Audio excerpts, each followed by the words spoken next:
Introduction. The Rwandan Genocide of 1994 is one of the darkest chapters in modern human history.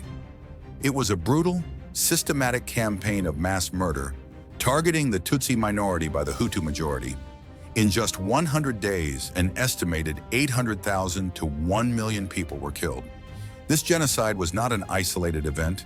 It was the result of decades of ethnic tensions, colonial influence, political manipulation, and a failure of the international community. This is the story of how those tensions escalated into one of the most horrific acts of violence in the 20th century. The roots of division, colonial legacy. To understand the genocide, one must begin with Rwanda's colonial history.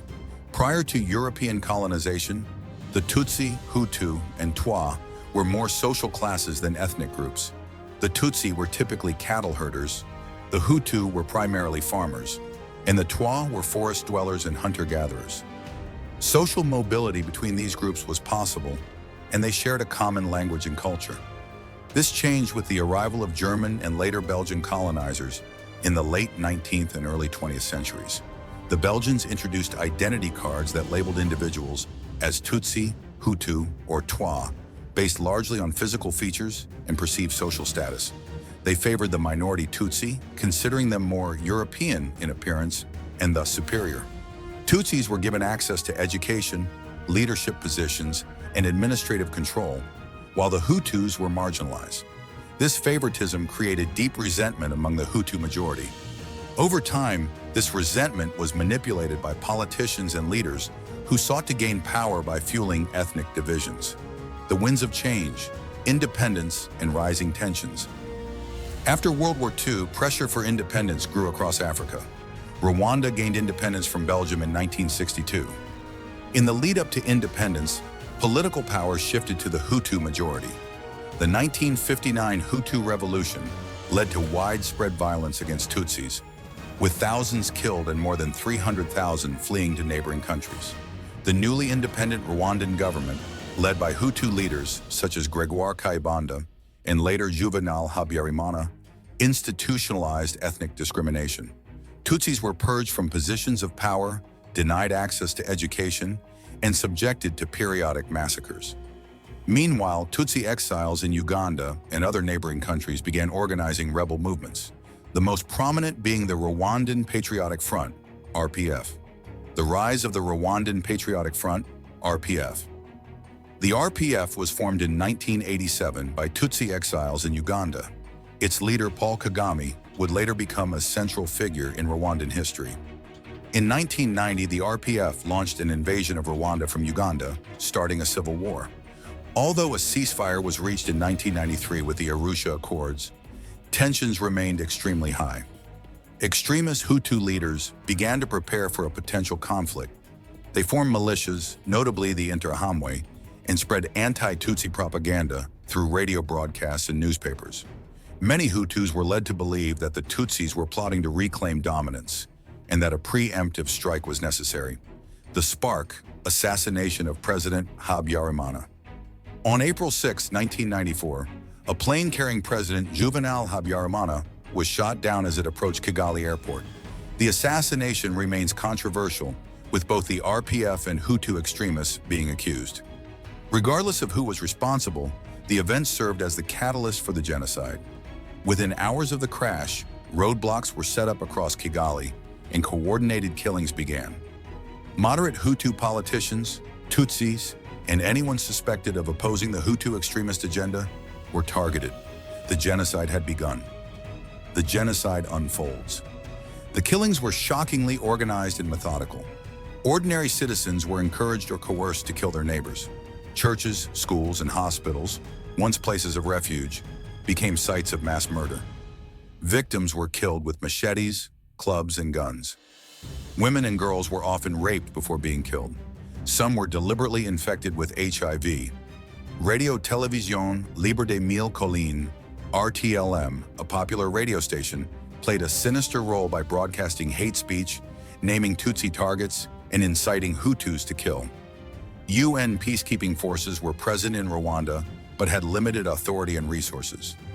Led by Canadian General Romeo Dallaire, The UN mission pleaded for reinforcements and authorization to intervene, but was largely ignored. The international community, including powerful nations and organizations, failed to act decisively.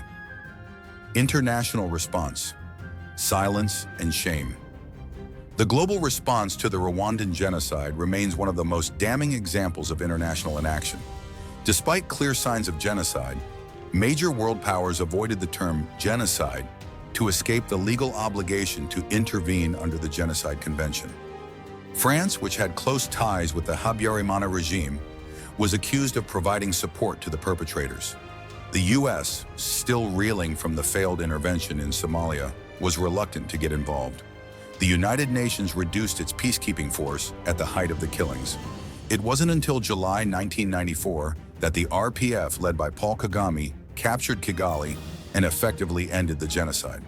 By then, close to 1 million people had been killed. Aftermath and justice.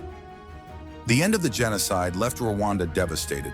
Cities were in ruins, families destroyed, and the economy shattered. Over 2 million Hutus fled the country, many fearing retribution. Some of them, including those responsible for the killings, took refuge in neighboring countries like Zaire, now the Democratic Republic of Congo, leading to regional instability and future conflicts. The new Rwandan government, led by the RPF, faced the enormous challenge of rebuilding the country and pursuing justice. The International Criminal Tribunal for Rwanda, ICTR, was established in 1994 to try the architects of the genocide. While it succeeded in prosecuting some high-profile figures, the process was slow and limited in scope. At the national level, Rwanda implemented Gacaca courts, a traditional community-based justice system, to handle the overwhelming number of genocide cases. These courts allowed communities to participate in justice and reconciliation, though they were not without controversy. Reconciliation and recovery. Rwanda's path to recovery has been remarkable but complex. The government promoted a vision of unity, abolishing ethnic identification and emphasizing a shared national identity.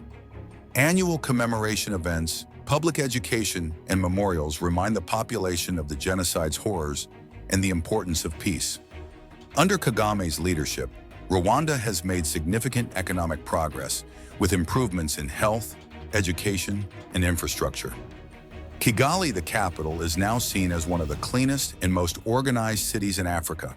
However, Kagame's government has also been criticized for authoritarianism, suppressing dissent, and limiting political freedoms. Some argue that genuine reconciliation remains fragile, and underlying tensions still exist beneath the surface. Global lessons and legacy. The Rwandan genocide has had a profound impact on international relations and humanitarian policy. It exposed the failures of global institutions and prompted changes in how the world responds to mass atrocities. The concept of the responsibility to protect, R2P, emerged as a direct consequence of Rwanda, emphasizing the international community's obligation to intervene in the face of genocide or crimes against humanity. It also led to introspection within organizations like the United Nations, which admitted its failure to protect Rwandan civilians. Memorials and museums around the world now commemorate the genocide, serving as stark reminders of the consequences of hatred and indifference. Conclusion. The Rwandan genocide is a harrowing example of how history, politics, and prejudice can culminate in unimaginable violence. It is a story of warning, but also one of resilience. Despite its traumatic past, Rwanda has shown the world that healing and hope are possible even after such profound loss.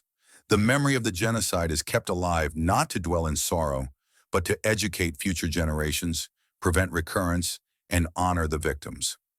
As the world continues to confront conflict and division, the story of Rwanda stands as a powerful testament to the need for vigilance, compassion, and the enduring strength of the human spirit.